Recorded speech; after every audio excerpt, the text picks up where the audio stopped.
Kumusta sa lahat, mga batang mangangalakal? Handa ka na bang kumita ng mabilis na pera na walang panganib sa pamamagitan ng pangangalakal ng mga binary option? Sa video na ito, sasabihin ko sa iyo ang isang eksklusibong diskarte, na partikular na binuo para sa mga taong katulad mo na hindi gaanong nakakaintindi tungkol sa pangangalakal, ngunit gustong kumita ng pera. Sa pangkalahatan, panoorin ang video hanggang sa dulo. Ang video na ito ay magiging kapaki-pakinabang hanggat maaari para sa iyo. Tara na!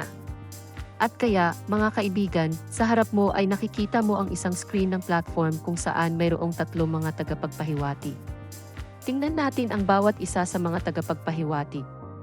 Sasabihin ko sa iyo kung paano gumagana ang mga tagapagpahiwatig na ito nang magkasama at nagbibigay ng mga senyales. Sa pangkalahatan, tingnan ang isa o SEM indicator. Paano mo nakikita ang mga dami ng presyo dito? Alinsunod dito, kapag ang mga volume ay mas mababa, ang aming presyo ay bumababa. Pakitandaan, nagkaroon ng pagbaba ng presyo dito. Ang mga volume ay nasa ibaba. Kapag naganap ang isang pagbaliktad, ang mga presyo at mga volume ay nagiging mas maliit at mas maliit sa bawat oras. Alinsunod dito, nangyayari ang isang pagbaliktad.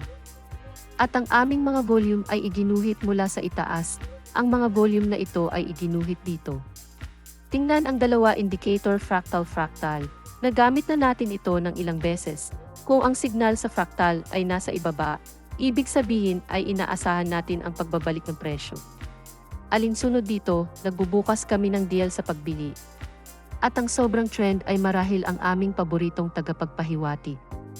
Ang isang sobrang trend ay nagbibigay lamang ng mga signal ng buy o sell. Sa pangkalahatan, sinusunod lamang ang mga signal ng super trend indicator. Maaari kang matagumpay na kumita ng pera at simulan natin ang pangangalakal kaagad na may balancing $50.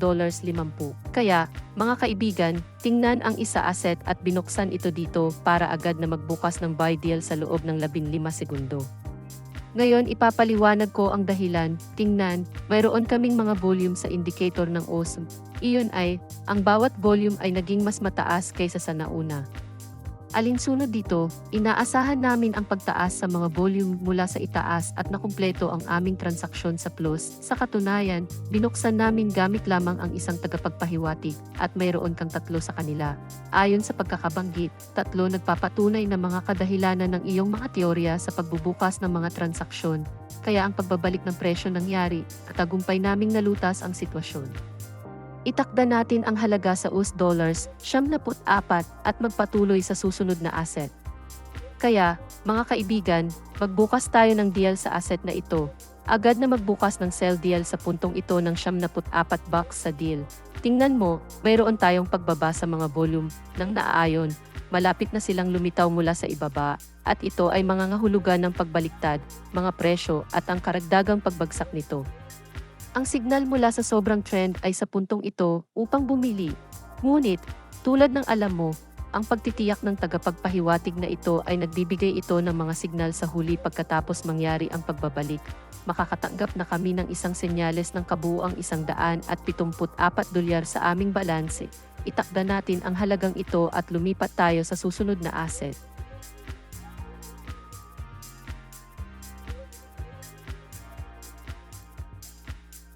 Kaya, mga kaibigan, buksan natin ang isang kalakalan sa asset na ito. Tingnan ang US dollars 174 trade dito. Bukas kaagad para sa pagbebenta sa loob ng 15 segundo. Binuksan namin sa tamang oras, makita kaagad ang isang matalim na pagbaba sa presyo at bukod pa, mayroong isang pagkasira ng antas ng paglaban na matatagpuan dito. Bigyang pansin kung paano kumilos ang presyo sa mga antas na ito. Dito mayroon tayong antas ng pagtutol, dito mayroon tayong antas ng suporta, mayroong 5 pagpindot dito, at sa ika-5 pagpindot ay naganap ang pagkasira ng antas na ito. Nagtagumpay kami sa sitwasyong ito. Mangyaring bigyang pansin din ang mga volume ng presyo para sa Osmata. Narito kami ay may mga simpleng nakatutuwang volume. Narito ang presyo ay simpleng bumabagsak. Nang walang tigil, sa pangkalahatan, nalutas namin ang sitwasyong ito. Kasama ang hudyat mula sa sobrang trend ay binibenta din, itakda natin ang halaga sa US dollars 315. Lumipat tayo sa susunod na asset. Kaya, mga kaibigan, nagbubukas kami ng deal sa asset na ito. Tingnan mo, maganda ang sitwasyon at may upward trend tayo. Signal mula sa sobrang trend mula sa ibaba para bumili, tumataas ang volume sa OSMA. Alinsunod dito, tila sa akin narito ang lahat ay halata. Ang paggalaw ng presyo ay pataas, marahil isang maliit na pagwawasto, ngunit hindi. 561 dolyar, ang mga kaibigan sa kanilang balanse ay nagsimula sa 50 dolyar. Paalalahanan kita, itakda ang halaga sa 561 at magpatuloy sa susunod na asset.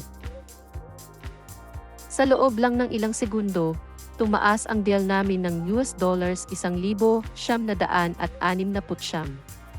Mga kaibigan, sa aming balanse. Anyway, tapusin na natin ang trade natin. Sana maintindihan mo. Maaaring mailapat ang prinsipyo ng pagpapatakbo ng diskarting ito. Sa pangkalahatan, walang komplikado.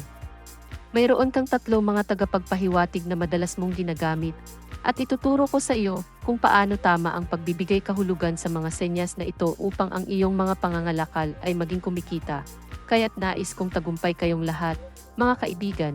Huwag kalimutang mag-subscribe sa aking telegrama. Ang link ay nasa paglalarawan. Gayon din, huwag kalimutang mag-subscribe sa YouTube para hindi ka makaligtaan ng mga bagong video ng pagsasanay. Mga kaibigan, salamat sa inyong lahat sa panonood hanggang sa muli nating pagkikita. Sa loob lang ng ilang segundo, tumaas ang deal namin ng US dollars 1,969. Mga kaibigan, sa aming balanse. Anyway, tapusin na natin ang trade natin. Sana maintindihan mo. Maaaring mailapat ang prinsipyo ng pagpapatakbo ng diskarting ito. Sa pangkalahatan, walang komplikado. Mayroon kang 3 mga tagapagpahiwatig na madalas mong ginagamit, at ituturo ko sa iyo kung paano tama ang pagbibigay kahulugan sa mga senyas na ito upang ang iyong mga pangangalakal ay maging kumikita. Kaya't nais kong tagumpay kayong lahat, mga kaibigan. Huwag kalimutang mag-subscribe sa aking telegrama. Ang link ay nasa paglalarawan. Gayon din, huwag kalimutang mag-subscribe sa YouTube para hindi ka makaligtaan ng mga bagong video ng pagsasanay. Mga kaibigan, salamat sa inyong lahat sa panonood hanggang sa muli nating pagkikita.